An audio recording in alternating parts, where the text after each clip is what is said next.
everybody, and welcome again to another episode of the Risk Matrix with my co-host James Junkin. How y'all doing? Roll Tide. Well, Tide, spring is here. I'm feeling it in the air, at least out here in the Northeast. I'm Dr. Martin, and again, we're here with the Risk Matrix. Today, we're going to talk about predictive analytics and what they have been, what people are doing with things, and the state of the future in this area. So before we do that, though, everybody knows that we're powered by Veriforce. Thank you, Veriforce, for powering this very important podcast with James and myself. But we also have sponsors that like to be heard. So before we get started, let's hear a word from our sponsor. The Safety on the Edge Conference is a premier event that brings together academia, industry leaders, safety professionals, regulatory agencies, and experts to discuss and promote the latest advancements in safety technology, models, and best practices. The Safety on the Edge Conference is proud to sponsor Veriforce's Risk Matrix. Veriforce is proud to announce the latest version of our Safeland USA accredited course called Basic Orientation 7.0. This is our flagship course that has been taken by over 1.6 million students nationwide.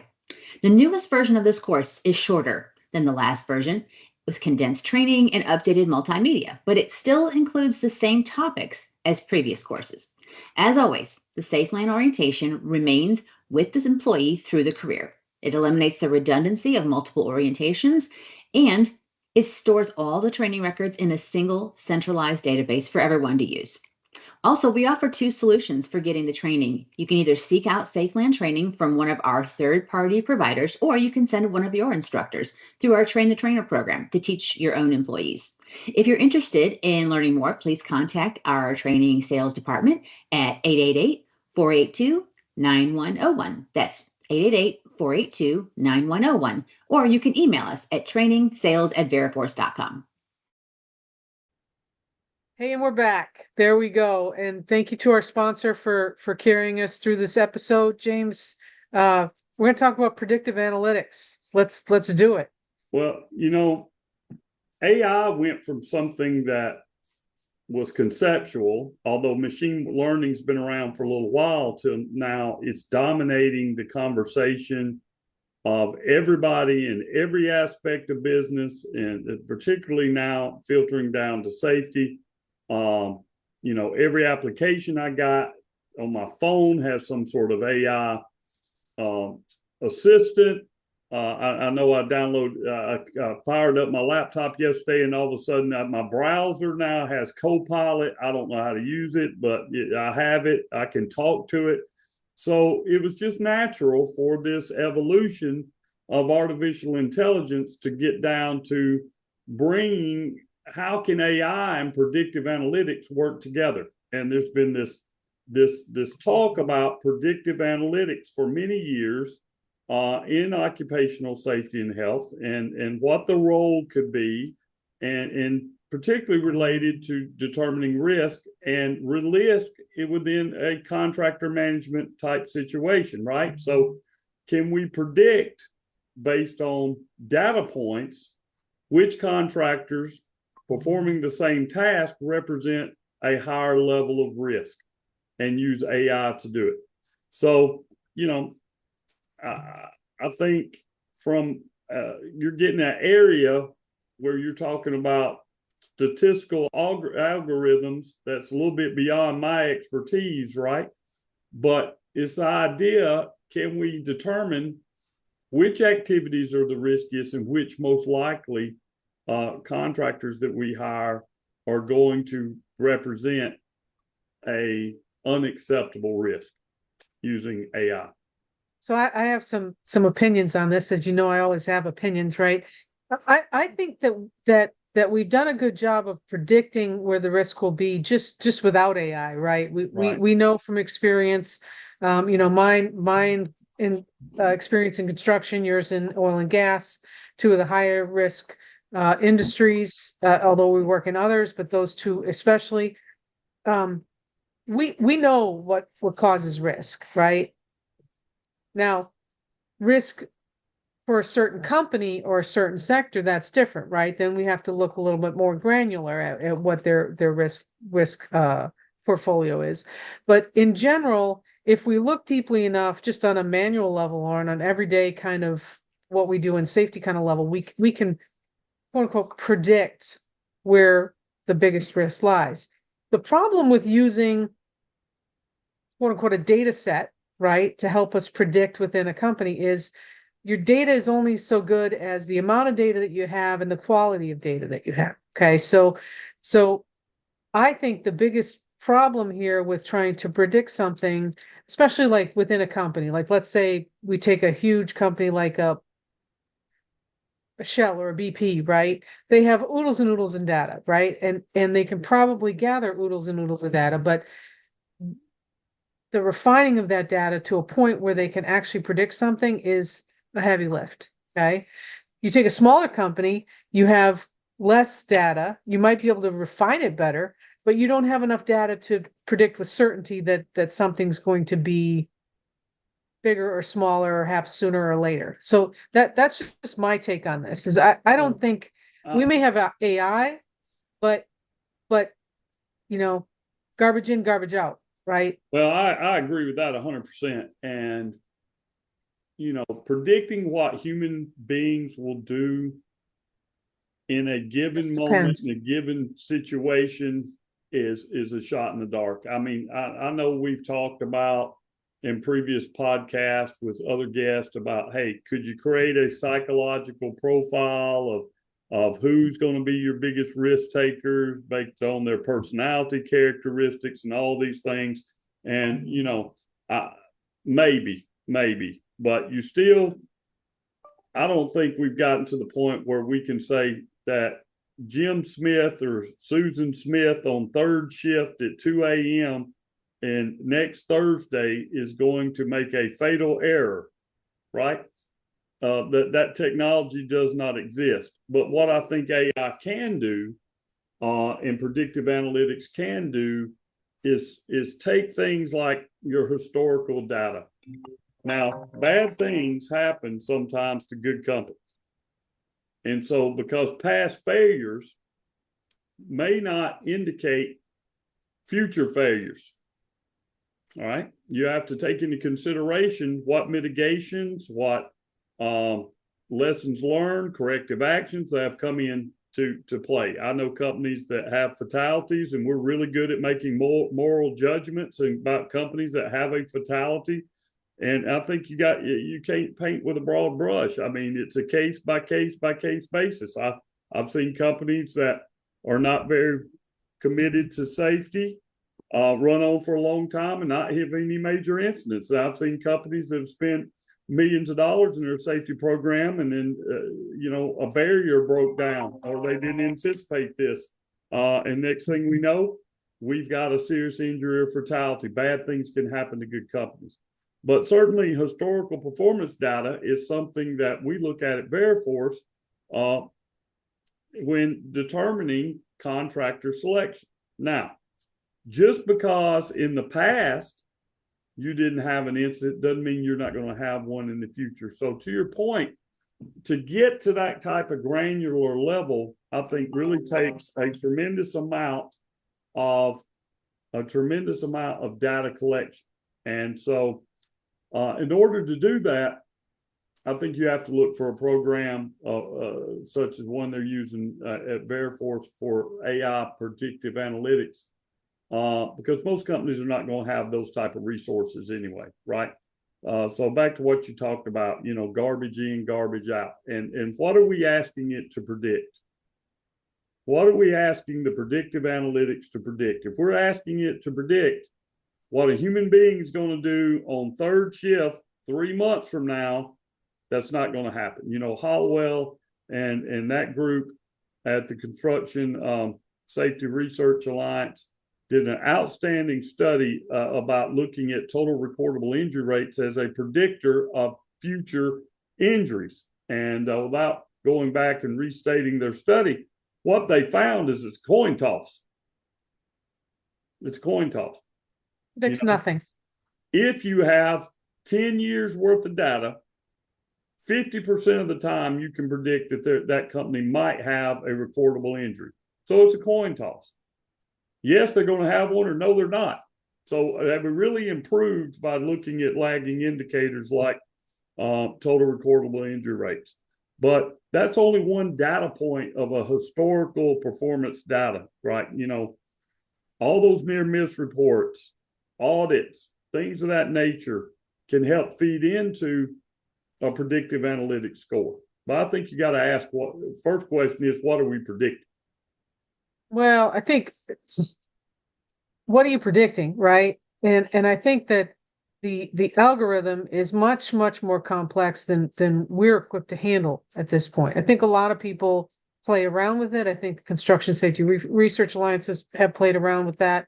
I think some of the bigger think tanks have played around with it, but nobody knows quite what goes into that algorithm to predict anything with any degree of certainty, right? We're all just kind of shooting in the dark. And until we have that settled, right, or at least on an academic level, we have some pool of that we're going to pick from in order to make that algorithm. I don't think we can predict anything. That's my feeling. Okay, I don't care what people tell you. Absolute certainty. I think what you can use AI to predict is, if you feed it enough data,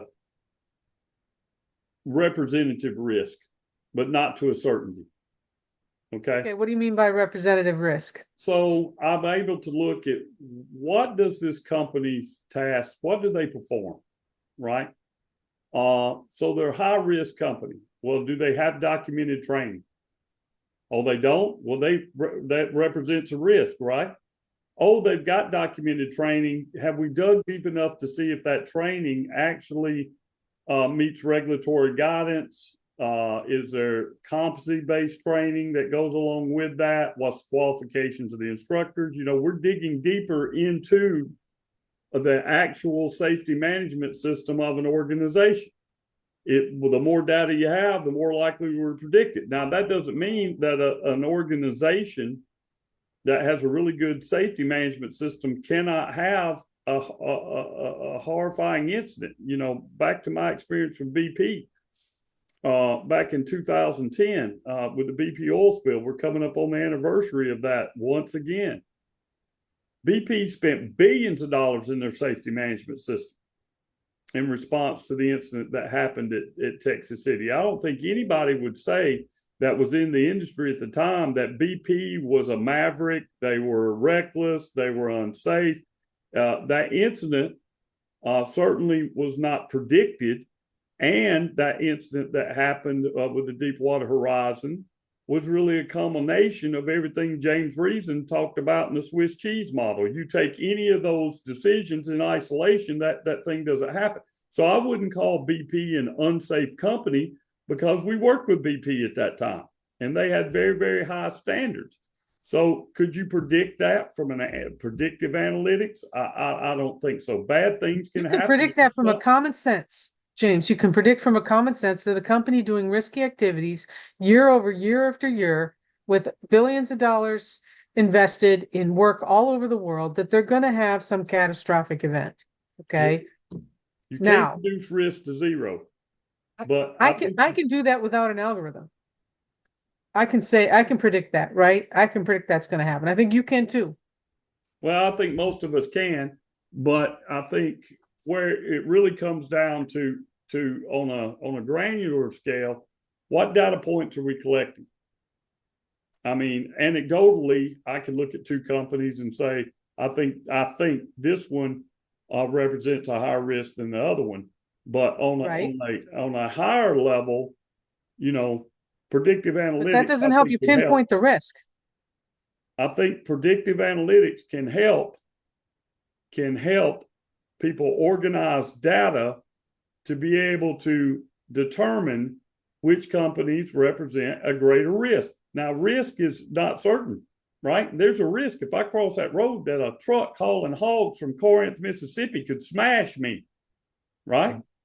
I don't know if it's going to happen or not. I hope not. Predict it's going to happen. And really that may be the problem with calling it predictive analytics, right? It's just analytics. It's statistical analysis of data points to help you define risk. And I think that could be a tool that you could use in contractor selection. Not No, the I agree with ultimate that, tool, James. but a data point, a singular, not a singular decision making. I don't think we're there yet, but I think it's a data point that's interesting to explore, to crunch the numbers, rather than trying to do this with, all this statistical analysis that a lot of us learned in school and then forgot. Well, yeah. So I'm comfortable with that. I'm comfortable with statistical analysis. I'm not comfortable with the predictive part. Okay, because predictive, I'm not the Swami or the guru or the wizard, or I know sometimes you're the wizard when it comes to getting people some leeway with OSHA once they get cited, but I'm not a wizard, I'm not a genie. I can use good common sense, right? The more data I have, I can use statistical analysis as a tool to help me look at it. But there's something to be said for that good old common sense that comes from James or Dr. Martin looking at that data, right? Yeah. Maybe it's more appropriate to have the AI collect the data, organize the data, as you said, but the review of the data and the interpretation of the data has to be in the context of the organization itself, which is probably somewhat difficult with an AI program. I think it is now, and I think you have champions on both sides, right? You've got people that are totally bought into an AI solution, and you've got other people that say, I don't want nothing to do with that, right? For short-sighted on both sides. A whole litany of concerns. So there are a lot of different AI products that are out there that are marketing themselves as predictive analytics. What I would say as a safety professional, do your due diligence and understand what it is you're asking it to predict. If you think there's a software out there that's going to tell you that next Thursday at 2:00 in the morning, a rig hand is going to fall and hit the rig floor because they don't have fall protection, it's not going to do that. You know what's going to predict that? Good audits and inspections. Good audits and inspections, right? And that, my friend, is not an AI thing unless you have an AI tool installed on the rig itself, right? That's looking for now. Are there softwares out there that are starting to do that? Yes, they're starting to look at infractions and be able to notice when people aren't wearing fall protection, when things are being operated inappropriately, etc. That's where I think that maybe we can start to see AI shine. And even in that situation, and I agree with you on AI shining in that, machines are starting to learn what at-risk behaviors are, but just because I do have at-risk behaviors does not always equal into injuries. Take roofing contractors, okay? I go around, there's a lot of construction going on in South Louisiana. Some of it's because of hurricanes and remodeling. Some of it's just because we're growing in certain areas. And you never see these cats tied off with any type of fall protection whatsoever working on these roofs. And you stop and you talk to people and they're like, I've been doing this 30 years. So is that a risk behavior? Yes, it just never caught up to them. But I think that's where AI analytics can come in when your situation, if I'm observing that, right, and I see all these at-risk behaviors and the lack of barriers and defenses to all these hazards, we may hire that contractor and never have a problem. But then we might have a problem next Tuesday at 2:00 in the morning, as opposed to a contractor that can demonstrate that they have a safety management system in place that includes comprehensive fall protection. So I think that's what visual. Let's talk a little bit about hiring somebody that you may think is greater risk because of AI, right, or predictive analytics or whatever, right? Remember, as a hiring contractor, that you are putting that sub or that contractor in a unique situation, in your situation, right? The one that either you've created or your clients created. And so now you're using a predictive analytic within another system, introducing a different set of variables. Okay. So we can run this down the rabbit hole if we want, but this is what occurs to me is that I can say, for example, if I'm going to use it to select subcontractors or contractors for myself, right? The ones that are least amount of risk. Well, who's to say that the environment that I'm putting them in, the work environment, the job, the project, whatever, is not going to be a good thing or a bad thing for that risk, right? And so how does that affect your prediction? Well, it depends on what your model is. And right now we're focusing on safety risk, but that's not the only risk that you have. You have environmental risk. You also have financial risk. I mean, we did a whole episode with Sam Rayborn about all the risks that procurement has. Right. And so all that has to be factored into an algorithm, how you weight it, all these things. I just think there's a lot of products out there right now that are marketing themselves as predictive analytics. And the first question I tell everybody is, what are we predicting? Right? What data are we collecting? And what do we want it to do in informing our decision-making process? Right? Right. And ultimately, I think right now it's still down to human beings taking all that data in and making a decision of what risk they're tolerant. What risk tolerance do we have? Right? Yeah, I think right now, right, and I'm not speaking for the future because I think things improve at an alarming rate, right? And I think AI will improve at an alarming rate like it has the last several years. Um, I, I think now as consumers, we're using AI as an easy button. And I think that there are a lot of safety people out there that are looking for the easy button. I think there are a lot of software makers that are trying to create that easy button for us, right? Because, what happened when we had trouble managing subcontractors, right? We had the rise of ISNetworld and Veriforce and Avetta and Highwire and all these different subcontractor management systems, right? That was the next best thing. And now we're looking at how do we lower risk? And somebody's trying to fill that void. And I think a word of caution is, yes, by all means, have somebody help you with the statistical analysis. Have somebody help you with the type of data that you put into the system so that you're putting in good food into the algorithm, right? But beware of somebody that says that they have the easy button to something that would be better off with boots on the ground, doing some type of audit and actually looking at the system that is the project or the company, and also the system that is the work being performed. Well, just my 2 cents. I agree with you more.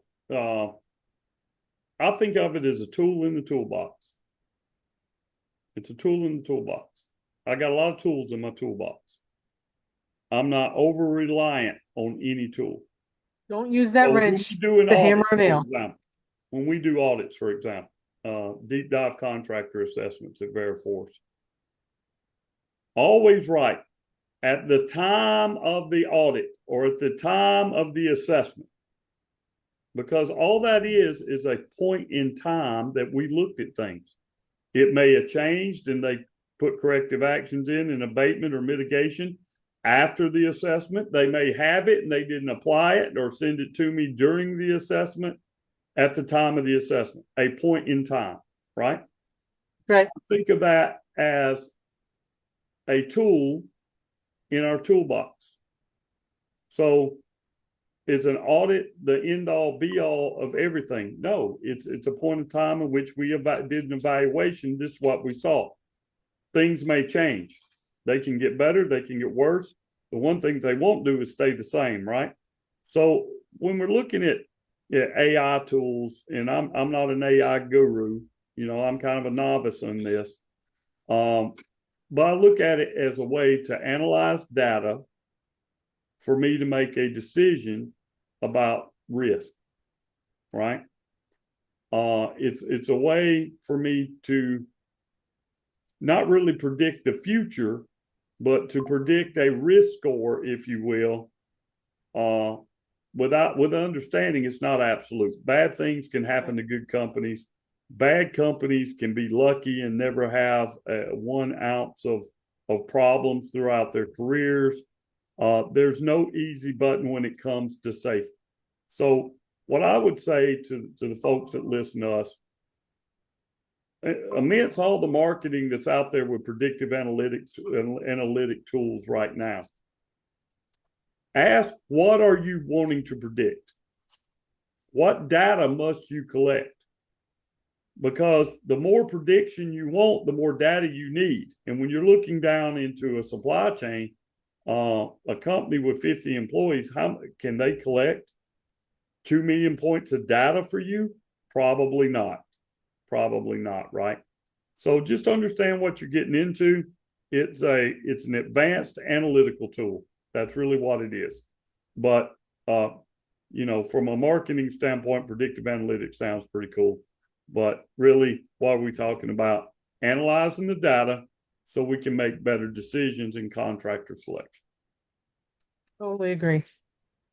And I love this discussion, James, that you said it depends about 10 times. It just depends. It just depends. Just depends. Just depends. That's you ought to coin that. We ought to have a t-shirt that says it just depends. It just depends with my face on it. Absolutely. Anyways, thanks again for listening to the risk matrix. James and I, as always, we love it when you listen to us, when you interact, when you come into the comment sections, make comments, especially when you like, comment, subscribe, and share our content so that other people can come and see the risk matrix and listen to the risk matrix like you do every week on Tuesday when it drops at noon on both Spotify and the YouTube channel at Veriforce. And we're now on Apple Podcasts.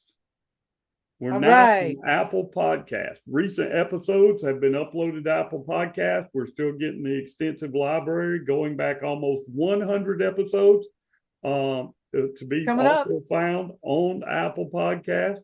Hey, if you listen to us and you think you got an idea about what we should do on our 100th episode, hit us up. Hit us up. We're planning for that. Look forward to that being an extravaganza. We're also thinking about having a live episode where listeners join in with us live as we're broadcasting across all these different platforms. That's going to be fun. A lot of cool things coming with the Risk Matrix. All right, so make sure you like and subscribe. Make sure that drops to your phone every Tuesday at around noontime. And if you like what we do, go back and listen to our extensive library of podcasts. We talk about everything from risk in the supply chain, procurement, safety, and a bunch of other topics. So until next time, James. Till next time, roll tide, and y'all keep bringing those workers home safe from high hazard jobs. Out. Roll tide.